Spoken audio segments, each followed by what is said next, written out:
Welcome to The Brain Factor, hosted by myself, Joy Riddle, and Laura Hawley. We're a part of Meridian Behavioral Healthcare, where we believe that wellness is within everyone's reach. This podcast is a conversation about what research-based protective factors look like in real life.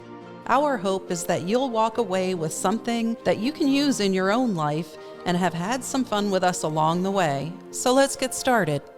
Hi, welcome to The Brain Factor, and today we're going to be talking about a number of different things, but this is the episode, it's the one about emotional clutter. Yes. We are going to talk about some physical spaces and spaces in our mind. So Laura, why don't you tell us a little bit about built environment?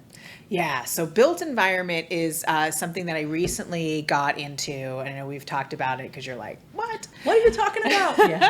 And because it's one of those that's not a straight line from point A to point B, right? So if any of the listeners or viewers out there know about built environment, they're probably like, what does this have to do with mental health, right? Because at its core, that is like on a macro level, that is a planning and zoning community planning term, right?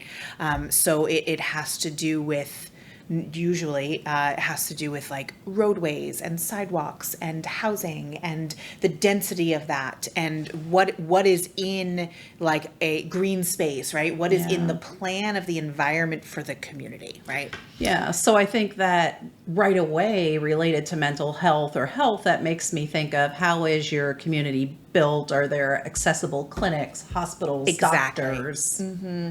Yep, so it's access to care, right? But access to anything. Do you have access to playgrounds? Do you have access to, you brought up a really great point when we talked about this at brunch, the grocery deserts, right? Yeah, food deserts. Yeah. Food deserts. Yeah. So when you live in a place that wasn't put together with a plan in mind and just grew up, sometimes there's no grocery stores available and there's no public transportation. So if you're lacking resources, you're probably spending double and eating, from the Circle K.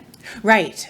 So we're going to, gas stations if that's what's available, right? Yeah. It's the interconnectivity of all of those things that exist in our physical community and our environment. It's even like our housing structure, right? Is it an apartment? Is it a house? Is it a townhouse? How close are they together? What kind of yard do we have? Like all of that. Like not that one is better than the other. It's just the relationship between all of those things goes into our built environment and has consequences on our health and wellness, both positive and negative. A great example is so where I used to live was across the street from a Publix. You could see it, right? And it was right across the street, but it was a 4-lane road. And it was a median down the center and no discernible crosswalk where the neighborhood I was in was located versus where the Publix was. So despite being that close, I would still do Instacart or, Uber Eats or not go to the store and just make do, right? It's less frequent trips than you would think. Yeah. But where I live now, a mile away, you can't see it, it's a mile, down a lit walkway, sidewalk, bike path through a neighborhood with a crosswalk and a light at the end is a Publix. And I walk there far more frequently than I ever did when I lived across the street from one because the accessibility was different, right? So the access to grocery, the access to fresh foods, access to green space, access to really any of that public transportation, health care, all of that is built in, right? So then how do we get from there to something that's more individualized and impacts our own like emotional and mental clutter and what that looks like, right? So the concepts of built environment exist in our homes as well. Yeah. So they're in the homes as well. So what does that look like? I don't know. It could be like when you're house hunting or apartment or looking to rent or buy, you're like, well, I need 3 bathrooms and 4 bedrooms and I want to have a TV room and sure. Or like I need a downstairs bedroom because XYZ family member who either lives in the home or is going to come to visit, has mobility issues, right? Yeah. So Or I that just want to have them far away from me. or I don't want them upstairs in my I don't space. want Thank you them very near much. me. Right? But that's built No one like environment. that ever comes to my house. Like, not at all. But like what, that's our built environment. Like, what does that look like? Can I, if I have young kids, maybe it's a concern for me. Can I see the living room / play space from the kitchen, right? Yeah, or do I have a backyard that's fenced in, or a backyard at all, Do I have a or yard? is it safe? Right. Do I have a spot for my elliptical machine, right? We see immediately how that, our built environment in our house, is going to impact possibly our health, right? And then getting back on the macro scale, am I in a neighborhood that has amenities? Is there a fitness center? Is there a pool, right? Those things, right? So it's inside the house, it's outside the house. And then it's also pieces that we create on the day-to-day, right? So this is where we on that scale, we first start to see the idea of built environment show up in interior design, right? Or even just trendy habits of interior spaces, right? So like feng shui has been around for centuries, right? But it became very trendy and is absolutely part of that built environment conversation, because it's about how things are built and how we utilize the space and the energy flow through the space and the shape of things and the materials we're using, right? And I know, we've talked about Marie Kondo. Yes, right? yeah. Throw it out if it doesn't Does it spark bring you joy, right? Yes. And you can't do that with people. But So that brings me to clutter. yeah, So that's what Marie Kondo is trying to attack. Sure. is She's like an clutter, happy organizational spaces, expert or something. organization, because I need her at my house. So because I think clutter is like this pen. So please don't come over. and there's a big difference too when you're talking about clutter in my clutter or your clutter, because my husband's clutter really bothers me, but mine doesn't. So Because you put it there. because I put it there and it was a decent spot. So Right. but we were talking about this a little earlier, and I was thinking about that too, because he likes to put stuff on the counter in the kitchen or the island that we have. And that bothers me. Yeah. It really bothers me. Even I don't want to put my stuff there, because that's a spot that it shouldn't be there. So I'm Sure. always complaining to him, get your stuff off the counter. Meanwhile, in the corner, in the dining room, beyond the wine rack is a big thing of Cricut stuff. Right, but that's okay. But that's the okay, spot because for I clutter, put it and there. she put it there. Yeah. Yeah.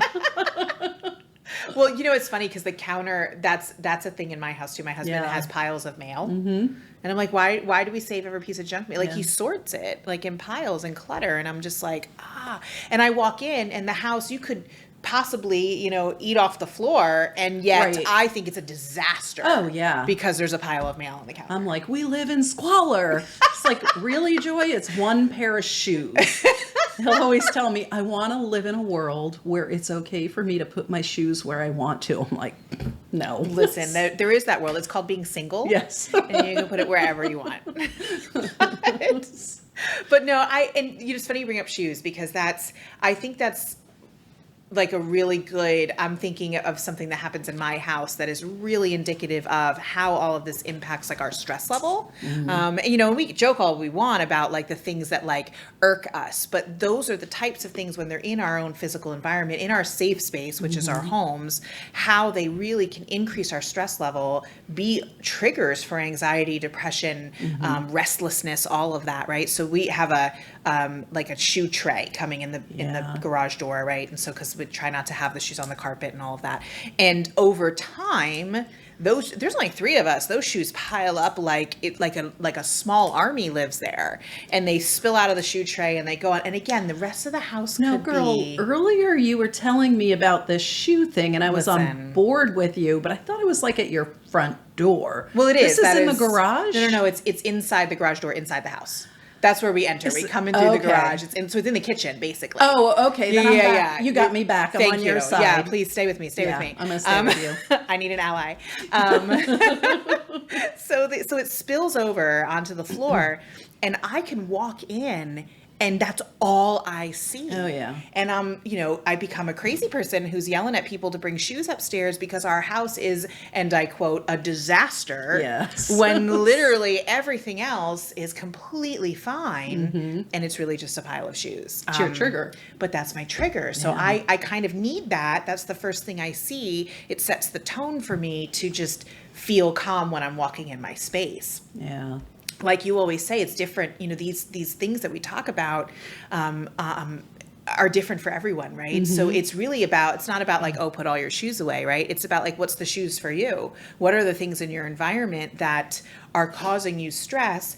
And I think it's okay if it's not logical to other people, right? It's just, if it's not hurting anybody, right? Let's go ahead and take care of those things in our environment that are causing us stress, because it's absolutely been shown. So personal control, this is what the studies have shown: personal control, socially supportive relationships, self-restoration from stress and fatigue are all affected by the properties of built environment. They're all impacted by what's happening in the physical space around us. And the macro and the micro level. Yep, on all levels, right? So all of those things are impacted by what community we're living in, and all of those things we talked about in the beginning. And they're also impacted by what's happening inside of the physicality of inside of our house. The other thing I found super interesting is there's so many, and I found this interesting. I don't know what the right or wrong answer is, but in the context of the trendiness of like tiny houses, right? Yes. So there's so many studies. Fascinated by those. I am.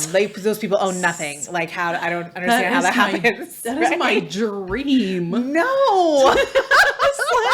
To own nothing except what I need. Trying to return the favor and be an ally to you here, but I cannot get behind tiny house I don't want to living. live in a tiny house. I want my house as sparse as a tiny house is. I want to do like a photo shoot in a tiny house, but I don't want to live in it. Anyway, I digress. No, I'm not living in it. But the studies have shown that our psychological wellness is improved. We're mentally healthier in spaces where we have, and I loved it, I'm going to say direct quote because I loved how they worded it in the study, room to wander. Right? Like the physical wandering, the walking around, the pacing when you're thinking, the being able to sit in a different space than somebody else, being able to like physically move within your environment, is been proven to be very beneficial to us for emotional health and wellness.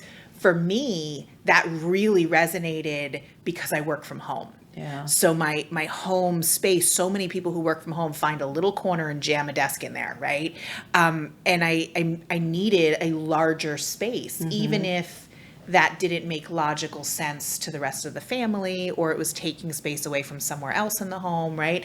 I needed space to wander. And I didn't realize that's what I was seeking until I really looked at that study, like, oh, that's an actual thing, This is my problem. So maybe the tiny house people, they wander outside. I don't know, but but you got to wander. You got to be able to wander and move around that. So when we talk about concepts like built environment, we tend to feel like, well, I'm stuck with some of this. What can I really do, right? And so those are some of the things that we can do is create some space within whatever square footage that we have, knowing that like our brains and our bodies want to wander, and to allow that to happen, I think is important. I wonder how that plays out, like from a position of privilege or not as privileged, having more space or being able to control. And I really think that can be a lot impact the mental health of someone with less resources. Absolutely, 1,000%. I think that's a very real thing, that there's only so much that you can do with the resources that you have, right? I have a friend right now, a colleague who is, and they have resources, but they're building a home, right? Yeah, so they're in a temporary. So they're in a temporary, very small apartment because they didn't necessarily have the resources to pay for a home of a suitable size and build a house and all that. So they're crammed in this little tiny apartment. She works from home. She has 3 small children. And get this, a pet raccoon. Like legitimate. She has a license. Can you have a pet Yeah, she's got like a raccoon? whole license and everything for it. It's crazy. But that's a lot happening in a tiny apartment. And she's working from home because our team works from home. And so, her built environment is absolutely doing her no favors right now. She's things that did not stress her out previously and will not stress her out when she gets into the larger home, whenever that's finished, are right now so overwhelming. And to me, that was just such a case study on what it does to our tolerance level, right? How when we have the clutter, right? When the stuff is piled up on the kitchen island, or the shoes are piling out of the thing, like, how does that impact our tolerance level? Things that we normally can cope with just fine, little blips on the radar, if anything, become so overwhelming and so anxiety inducing. And then think about, what does that do to our relationships, right? Now I'm fussing at you. Now like my family is on edge. Now all of a sudden everything feels big. And then we get into the arguments that start, right? And the you always and I never, and then now we're looking at increased rates of anxiety, increased rates of depression. We're hurting our relationships. We're probably not getting enough sleep. We've previously talked about sleep, right? So all of those things really connect, and so much of it can be tied back to the physical space. Yeah, so now I'm thinking about making a little bit of a jump from the physical clutter and a parallel to emotional clutter. Sure. I mean, if you think about that exact concept, right? What are the things that we're holding on to that are causing us undue anxiety, right? Yeah. And how much of it, I mean, like your example is perfect. How much of it is ours and how much of it is somebody else's? Yes. Right. So if what we're carrying as our emotional clutter belongs to someone else, let them have it. Let them have it. Put it down. I think that's, of course, easier said than done. Yes, particularly when it's people we care about. But that's a real thing. Yeah. Huh.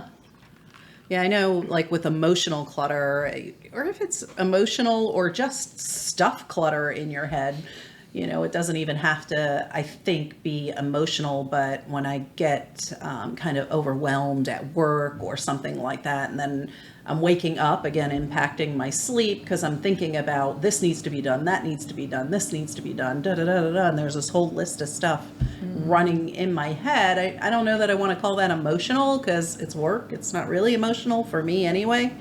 But maybe writing that down and getting it out of your head, or so let's go with mental clutter. Yeah, right? mental clutter. There you go. See, this is why you're here. Well, like the labeling it with whatever level of emotion that is, it's going to vary, right?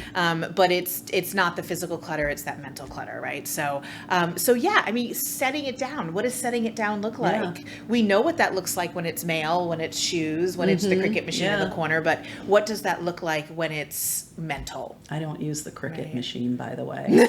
You're like, I set that thing down a long time ago. I bought every single thing that they sell, and it's all in a corner. I used it like 3 times. Nice. Now we need a Cricut project. Yeah, there you go. Well, but I think that what does setting it down look like? I love your idea of writing it, you know, because that is a way to ascribe physicality to it. And then it makes more sense. We understand we are setting it down, right? Yeah. And so I like that. I also think like might not want to write down like a hit list or anything. Listen, leave names off of Laura is there's this crossing it out with my lipstick as I don't say this is what we're gonna put down. On people. Yeah, put down does sound a little final, but I do like me. So I do like the ascribing like a physicality to it, though. I do like that. But and if that's not what works for us, like there's all the coping skills that we've covered so far, and ones we will cover in the future on episodes. It all have to do with navigating when things get a little thick, right? And we have to navigate through that fog. So I think any one of those, whether it's stress reduction techniques, whether it's self-talk, coping strategies, like, any of that can really help us sort through.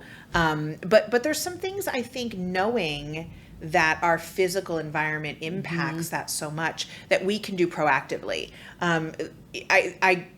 sometimes it's like, oh, this is the exact thing that's bothering me. It's the mail, it's the shoes. I'm going to focus on that. It's my home office, right? Other times we're just like, I don't know, I just feel overwhelmed, right?